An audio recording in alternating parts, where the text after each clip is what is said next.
ট্রাম্পের সফর ঘিরে যুক্তরাষ্ট্রকে সতর্ক করলেন শি।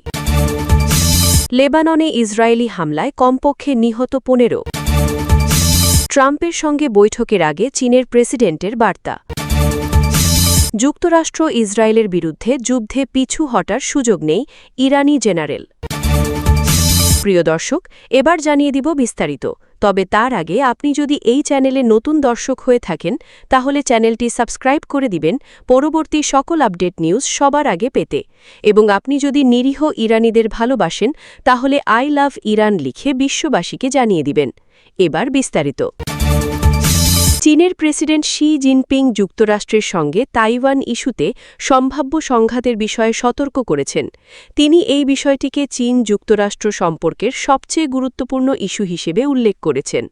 বৃহস্পতিবার ১৪ মে চীনের রাষ্ট্রীয় গণমাধ্যমের বরাতে বিবিসির একটি প্রতিবেদনে এ তথ্য জানানো হয়েছে। শি বলেন, যদি বিষয়টি ভালোভাবে পরিচালিত হয় তাহলে দ্বিপাক্ষিক সম্পর্ক মোটামুটি স্থিতিশীল থাকতে পারে, কিন্তু যদি এটি সঠিকভাবে সামলানো না হয় তাহলে দুই দেশ সংঘর্ষে জড়াতে পারে বা এমনকি সরাসরি সংঘর্ষের দিকে এগোতে পারে, যা পুরো চীন-যুক্তরাষ্ট্র সম্পর্ককে অত্যন্ত বিপজ্জনক পরিস্থিতিতে ফেলবে। তিনি বলেন, তাইওয়ানের স্বাধীনতা তাইওয়ান প্রণালীর শান্তির সঙ্গে মৌলিকভাবে অসামঞ্জস্যপূর্ণ। প্রণালীর শান্তি চীন এবং যুক্তরাষ্ট্রের মধ্যে সবচেয়ে বড় অভিন্ন স্বার্থের এলাকা। প্রসঙ্গত, তাইওয়ান একটি স্বায়ত্তশাসিত দ্বীপ। এটিকে চীন নিজেদের ভূখণ্ড হিসেবে দাবি করে, এমনকি প্রয়োজনে বল প্রয়োগের মাধ্যমে দখলের কথাও জানিয়েছে দেশটি। সাম্প্রতিক বছরগুলিতে চীন দ্বীপটির চারপাশে সামরিক মহড়াও বাড়িয়েছে। এতে তাইওয়ানের কর্তৃপক্ষ এবং তাদের মিত্রদের মধ্যে উদ্বেগ দেখা দিয়েছে। এছাড়া গত বছর ট্রাম্প প্রশাসন তাইওয়ানের জন্য $11 বিলিয়ন অস্ত্র বিক্রয়ের ঘোষণা করে। এ সময় চীন তীব্রভাবে নিন্দা করে এবং আজকের বৈঠকের আগেও এ বিষয়ে সতর্কবার্তা দেয়। লেবাননে যুক্তরাষ্ট্রের হামলায় কমপক্ষে ১৫ জন নিহত হয়েছেন।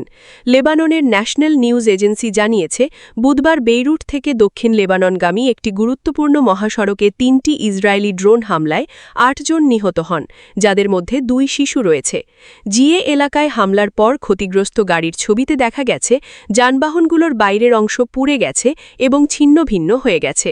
দক্ষিণ লেবাননের তাইর শহর থেকে আল জাজিরার সংবাদদাতা জেইনা খোদর জানান, সংঘাত ক্রমশ বেড়ে চলেছে। এই সংঘাতে ওই এলাকার বেসামরিক সাধারণের ওপর ব্যাপক ক্ষতির প্রভাব পড়ছে। লেবাননের বিভিন্ন এলাকায় চলমান ইসরায়েলি হামলায় নিহতের সংখ্যা আরও বাড়তে পারে বলে আশঙ্কা করা হচ্ছে। বর্তমানে স্থানীয় পরিস্থিতি উত্তেজনাপূর্ণ রয়েছে।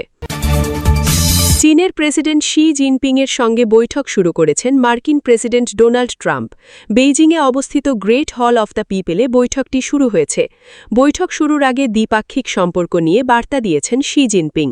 বৃহস্পতিবার ১৪ মে আল জাজিরার এক প্রতিবেদনে এ তথ্য জানানো হয়েছে।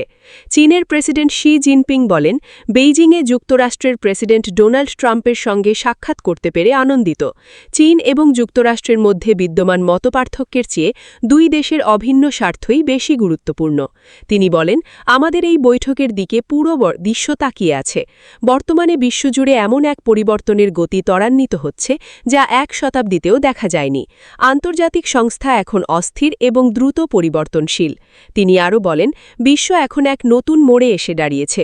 চীন এবং যুক্তরাষ্ট্র কি থুসিডিসিস ফাঁদ এড়িয়ে নতুন সম্পর্কের দৃষ্টান্ত তৈরি করতে পারবে? তারা কি একসাথে বৈশ্বিক চ্যালেঞ্জ মোকাবিলা করে বিশ্বকে আরও বেশি স্থিতিশীলতা দিতে পারবে? দুই দেশের জনগণ, পুরো বিশ্বের স্বার্থ এবং মানবজাতির ভবিষ্যতের কথা বিবেচনা রেখে তারা কি দ্বিপাক্ষিক সম্পর্কের জন্য আরও উজ্জ্বল ভবিষ্যৎ গড়ে তুলতে পারবে? যুক্তরাষ্ট্রের সঙ্গে যুদ্ধবিরতি অনিশ্চয়তার মধ্যে ঝুলে থাকলেও ইরানের সশস্ত্র বাহিনীর সর্বোচ্চ সতর্ক অবস্থায় রয়েছে বলে জানিয়েছেন ইরানের সেনাবাহিনীর মুখপাত্র জেনারেল মোহাম্মদ আকরামিনিয়া। তিনি বলেন, যুক্তরাষ্ট্র ইসরায়েলের বিরুদ্ধে যুদ্ধে পিছু হটার সুযোগ নেই, ইরানি জেনারেল। মাসহাদ শহর থেকে দেওয়া বক্তব্যে তিনি বলেন, হরমুজ প্রণালীর পশ্চিম অংশের নিয়ন্ত্রণে রয়েছে ইসলামী রেভলিউশনারি গার্ডের নৌ ইউনিট, আর পূর্ব অংশ নিয়ন্ত্রণ করছে ইরানের নিয়মিত নৌবাহিনী। বাহিনী। আক্রামিনিয়ার দাবি, ইরানের সামরিক বাহিনী শত্রুপক্ষকে তাদের কোনো লক্ষ্য অর্জন করতে দেয়নি। এই যুদ্ধর পর আর পিছু হটার কোনো সুযোগ নেই।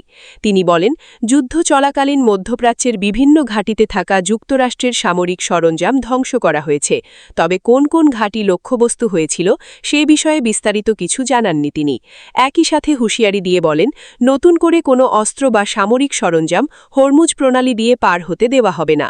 ইরানের সামরিক ক্ষমতার প্রশংসা করে আক্রামিনিয়া বলেন, আমাদের এমন ক্ষমতা রয়েছে যা শত্রুপক্ষ আগে কল্পনাও করেনি। সূত্র আল জাজিরা।